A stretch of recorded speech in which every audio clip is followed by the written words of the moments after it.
Et comment poursuivre cet événement, cette 6e édition du sommet Restructuration et Transformation, sans aborder le thème du Distressed M&A, cette opération d'acquisition sur une entreprise qui est en situation délicate, voire difficile. Nous ne le pouvions pas évidemment, et mes convives sur ce plateau sortent justement du panel où il en était question. Alors je vous les présente, Anne-Sophie Nourry, bonjour. Bonjour Mathieu. Vous êtes associée au sein du cabinet Weil Gotshal. Absolument. Vous êtes en charge de la practice restructuring. C'est ça. Merci infiniment d'être avec nous. Arnaud Deméoc, bonjour. Bonjour Mathieu. Vous êtes associé au sein de KPMG sur les IBR et la partie Distressed M&A justement. Absolument. Voilà. IBR, on reviendra sur le sujet après pour le public. Renaud Besançon à ma droite. Bonjour Renaud. Bonjour Mathieu. Vous êtes associé au sein du fonds Zeta, donc vous êtes un acteur du private equity, un fonds d'investissement. Exactement. Avec un axe particulier ? On investit dans des sociétés principalement in bonis, mais on peut racheter des sociétés un peu en difficulté. Merci beaucoup. Sébastien Gauthier. Sébastien, bonjour. Bonjour Mathieu. Vous êtes associé au sein du fonds Alandia Industrie. Vous faites partie de ce fonds qui notamment a été très visible ces dernières années sur différents dossiers. Et on a notamment tous en tête Carbone Savoie. Effectivement. Que vous avez vous-même sorti. Dirigé entre 2019 et 2020. Merci infiniment. Alors sur ce sujet de Distressed M&A, savoir saisir les opportunités, pourquoi c'était important, on va peut-être commencer par Anne-Sophie, pourquoi c'était important pour vous d'être sur ce panel-là ? Quel est le message que vous veniez transmettre au marché ? Deux messages. Moi, j'estime que l'environnement macroéconomique y est favorable parce qu'on a beaucoup de sociétés qui sont trop endettées et qui ont aussi beaucoup de PGE qui leur interdisent en fait parce que c'est la documentation qu'ils veulent, qui leur interdisent d'investir. Donc, il y a un moment où il faut avoir des fonds propres pour pouvoir investir. Donc, c'est le bon moment. Et le deuxième point qui était important pour moi, c'est aussi d'éviter d'avoir peur du distress M&A plutôt du côté cédant en disant que ce soit des boîtes du CAC 40 ou plus petits, peu importe, ou des fonds d'investissement, en disant si je vends une entreprise en difficulté, une paume ça c'est certain, mais en plus je vais me reprendre l'élastique. Ouais. Et c'est important d'avoir à l'esprit que depuis 1 an maintenant, les retours d'élastique sont rares, sauf dans des circonstances absolument où il est manifeste qu'on savait qu'il y aura un retour d'élastique et on prétend qu'il n'y en aura pas. Mais sinon, au contraire, on a un environnement juridique aujourd'hui qui est stabilisé. Donc c'est que pour que les cédants soient encouragés en fait à ouvrir leur capital pour leur bien et pour le bien surtout de l'entreprise et aussi à moyen terme. Merci, on voit d'ailleurs qu'il y a de plus en plus d'experts judiciaires à charge ou à décharge, côté justement dirigeant dans le cadre de ces procédures, sur ce fameux retour d'élastique. Arnaud ? Alors, on arrive actuellement à une double situation en fait. Il y a une reprise juste statistique des procédures collectives. Voilà, il y a eu un creux pendant plusieurs années. Un retour à la norme. Ouais, on revient à une certaine normalité. Donc voilà, des opportunités de reprise à la barre des tribunaux de commerce en plan de cession d'un certain nombre d'entreprises. Et aussi, on a ce qu'on appelle ce que j'appelle des grands malades ou des malades qu'il faut soigner d'une certaine manière. C'est des boîtes qui, depuis plusieurs années, sont en difficulté. Elles sont alors parfois juste en difficulté financière, tout bêtement, parce que trop de dettes, elles tirent sur leurs fournisseurs, elles sous-investissent, elles n'ont pas les capacités maintenant à recréer la trésorerie. Et quelle histoire on écrit pour eux. Voilà.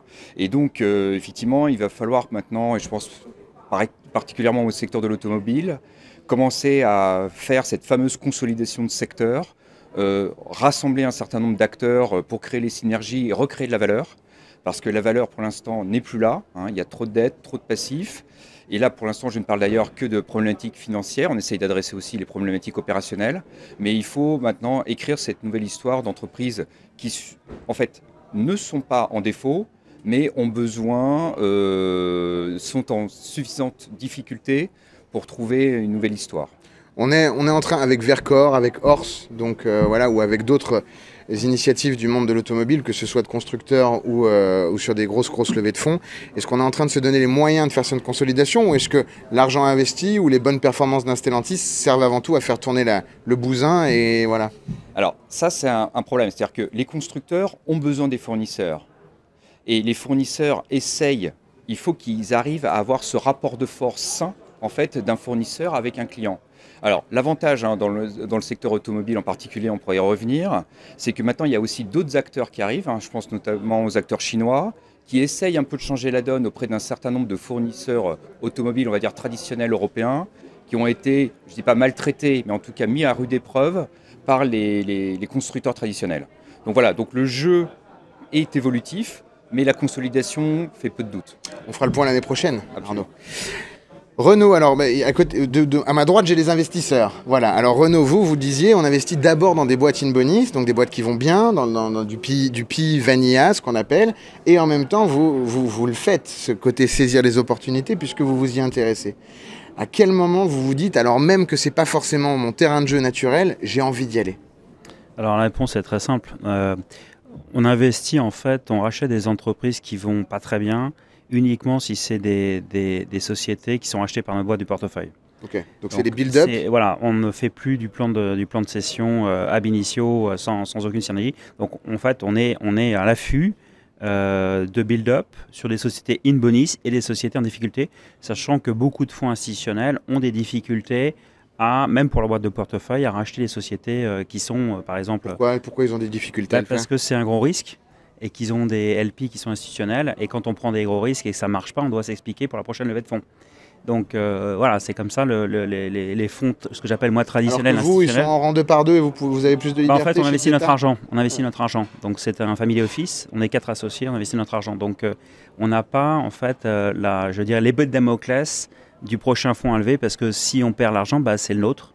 Donc on va essayer d'en tirer les leçons pour essayer de ne pas refaire la même bêtise. Mais voilà, donc on rachète des sociétés sur nos sociétés de portefeuille. Et d'ailleurs, c'est un des 2 messages de ce matin, c'est que quand on regarde les statistiques, en fait, pour qu'une reprise se passe bien sur le long terme, dans, je ne sais pas si c'est quoi, 70%, 80% des cas, c'est racheté par un industriel du secteur. Pourquoi? Parce que vous connaissez la boîte par cœur, donc vous allez éviter les bêtises, vous avez les synergies, vous appelez les clients, vous appelez les fournisseurs, vous créez du BFR. Donc franchement, statistiquement, il y a un gros premium si vous avez des secteurs en tant que repreneur. Deuxième petit message que je voulais envoyer ce matin, qui est un message un peu opérationnel, c'est qu'on parle beaucoup des passifs qui sont des passifs financiers. Il y a beaucoup de passifs qui sont non financiers. Donc j'insiste sur le passif de CAPEX, puisqu'une société, avant d'aller mal, arrête d'investir dans ses usines, arrête d'investir dans ses produits. Donc il y a un CAPEX, un passif de CAPEX, il y a un passif des R&D. Et généralement, il y a un passif humain, puisque en fait, souvent, les bons éléments, quand vous investissez pas dans une usine ou vous n'investissez pas dans les produits, les bons, ils partent. Donc, vous avez aussi un passif humain. Tout ça n'est pas dans les états financiers. Par contre, c'est la réalité du terrain quand vous reprenez une entreprise. Donc, il faut vraiment bien l'estimer, bien l'évaluer. Et puis, de toute façon, aussi prévoir une grosse marge de manœuvre en termes financiers, parce que même si c'est faire des bons audits, y compris extra-financiers, de toute façon, il y aura des mauvaises surprises. Donc, il faut du cash pour contrer les mauvaises surprises. Et être patient. Merci pour ces différents conseils. Du point de vue de l'investisseur, initialement une bonis, Sébastien Gauthier, votre métier à vous, c'est le retournement. C'est d'arriver avec des thèses, avec ce côté peut-être un peu plus métier du retournement. Pourquoi vous décidez à un moment, c'est une question je pense qui intéresse notre public, pourquoi est-ce que vous décidez d'y aller? À quel moment on se dit, ça va mal, la thèse n'est pas forcément bonne, il faut changer certaines choses, mais je pense que je peux y aller sur tel ou tel secteur, alors même que votre métier, c'est le retournement et peut-être pas tel ou tel segment de telle industrie. Non, effectivement, nous, on n'a pas de secteur privilégié, on regarde avant tout des opportunités. On fait attention de bien différencier d'un côté ce qui est des situations de surendettement, des situations de perte opérationnelle. La plupart du temps, les situations de surendettement découlent en réalité d'une sous-performance opérationnelle depuis des années. Notre principale approche consiste à d'abord essayer de bien comprendre d'où viennent les difficultés. C'est-à-dire on ouvre le capot du moteur, on regarde comment l'entreprise... Pendant la due deal, par exemple Pendant la due deal, en échangeant avec les managers, en échangeant avec des experts de la même industrie qui sont travaillés chez des concurrents. L'objectif étant de comprendre pourquoi cette entreprise, à un moment, a perdu pied par rapport à ses concurrents. Dans le marché le plus difficile au monde, le plus compétitif, le meilleur survivra toujours. Dans un marché même le plus favorable au monde, le dernier aura tendance à disparaître. L'entreprise en général que l'on étudie est toujours le dernier. Elle n'a pas vocation à le rester, à condition de bien comprendre pourquoi elle est la dernière. Et donc ce que l'on fait, c'est vraiment essayer de se concentrer sur l'origine des difficultés, avant tout. Ensuite, se demander si on a la compétence, la capacité à adresser ces différents sujets. Et enfin, se demander si on est compatible avec l'équipe qui est en place. Notre objectif, ce n'est pas de remplacer toute équipe. On peut venir accompagner l'équipe, on peut venir en renfort de l'équipe, mais l'entreprise connaît déjà tellement de difficultés. Si vous prenez en plus la décision de remplacer toute l'équipe, vous lui demandez un obstacle supplémentaire qui est sûrement insurmontable. Donc, c'est sur ça qu'on se base pour prendre une décision d'investissement. C'est un métier qui est difficile et je tiens vraiment à alerter tous ceux qui se diraient qu'il suffit d'arriver avec de la bonne volonté, 1 euro et de reprendre une entreprise auprès d'un cédant qui n'est pas très regardant pour se dire que ça va marcher. Ça peut marcher, les statistiques montrent que ça marche dans moins de 5 à 10% des cas. Et donc, c'est un métier, ça nécessite des euros, ça nécessite du capital, ça nécessite de l'expérience, ça nécessite des capacités d'analyse, ça nécessite de très bons conseils, aussi bien J'allais le dire. Bien aussi bien avocats que conseils financiers. Et tous ensemble, eh ben, on contribue à augmenter les chances de réussite. Ça ne veut pas dire qu'on va y arriver, mais en tout cas, on augmente nos chances de réussite. On a traditionnellement en France cette vision d'un marché avec trop peu de repreneurs. Pourquoi ? Anne-Sophie. C'est drôle, mais je ne suis pas certaine qu'il y ait trop peu de repreneurs. Je pense qu'il y a un marché qui est difficile à rentrer, en fait.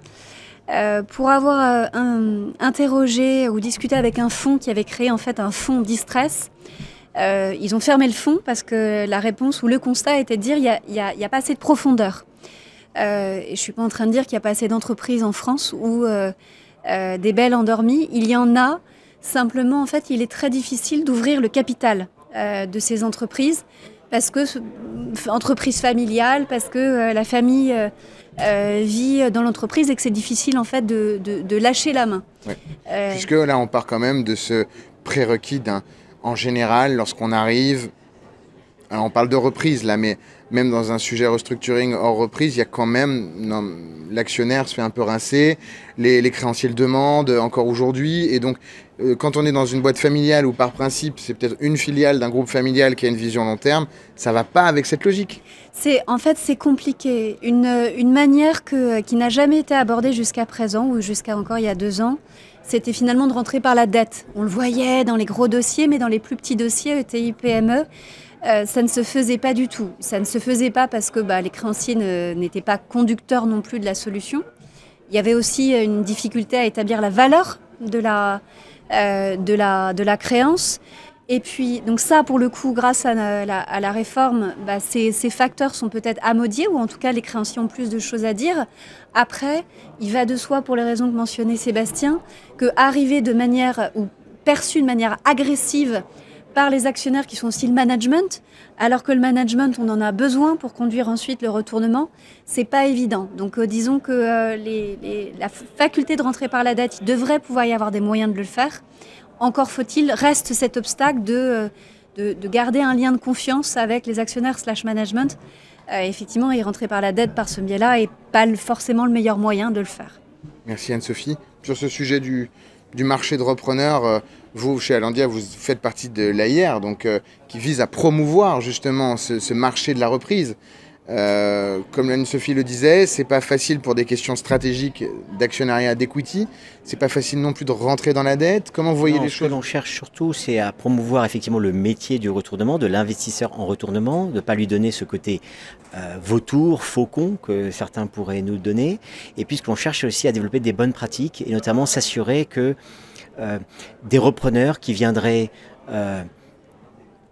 sans moyens, sans éthique, avec des méthodes d'un autre siècle, puissent être désignés. Donc on essaye, c'est d'encourager des méthodes qui sont les plus vertueuses possibles. La promotion du métier viendra de toute façon par les acteurs. L'acceptation et la mise en place de référentiels. Voilà. Un conseil en 2 mots, peut-être chacun, si vous le voulez bien, que vous donneriez à quelqu'un qui s'apprête, qui se demande si oui ou non il va acheter cette boîte qui va mal et qui n'en a pas l'habitude, qui ne l'a jamais fait par le passé. Arnaud, peut-être. Ouais. En fait, effectivement, il y avait une statistique qui était sortie. Effectivement, c'est le taux de succès en fait en partant de zéro de la reprise d'une boîte en difficulté. Donc 80% des succès, c'est quand on partait pas d'une page blanche et qu'on était plutôt en mode synergie, build-up, toutes ces choses-là. Donc, conseil, c'est vraiment ça. Le conseil, alors... N'achetez pas, ne faites pas une diversification sur une boîte distress. Diversification un peu loin du métier initial. Non, c'est plutôt ne pas compter effectivement sur l'alignement des planètes qui ne s'est pas produit en fait au cours des 10 dernières années. Avec des gens dont c'était le métier, quoi. Voilà, donc en fait, effectivement, il ne faut pas se croire plus intelligent que ceux qui ont fait ce métier-là depuis 10 ans. C'est plutôt à être assez humble prévoir toujours une poche de secours et toujours se dire que de toute façon, ça ne se passera pas comme prévu. Voilà, c'est en garder sous le pied. Et la plupart du temps, sauf à être vraiment l'expert du secteur qui prend la pépite qui lui manquait et qui a guetté et l'excellente opportunité, c'est plutôt de faire preuve d'humilité tout en gardant cet esprit quand même offensif, inhérent au métier. De prise de risque évidemment. Renaud, ce conseil que vous donneriez à un investisseur qui y va pour la première fois sur une boîte distressed? Je reste sur ce que j'ai dit tout à l'heure, c'est-à-dire qu'il faut racheter les sociétés dans des secteurs dans lesquels on a déjà des actifs, puisque la statistique vient d'être évoquée, c'est 80% de succès.